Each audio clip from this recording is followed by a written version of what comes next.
Hello guys, welcome back to the channel. Today I'm going to show you how to see saved post on Instagram. Alright, the first thing you should do is open your Instagram account on your phone, and then you have to hit your profile right here.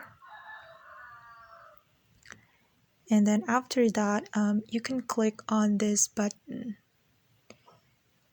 on the top right corner of your screen.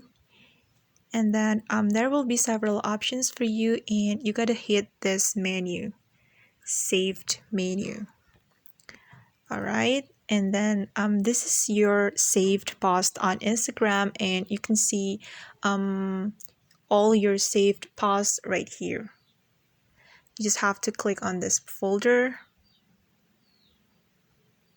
and this is the saved post on your Instagram. Okay guys, that's how we can see saved post on Instagram. Thanks for watching and see you on the next video. Bye.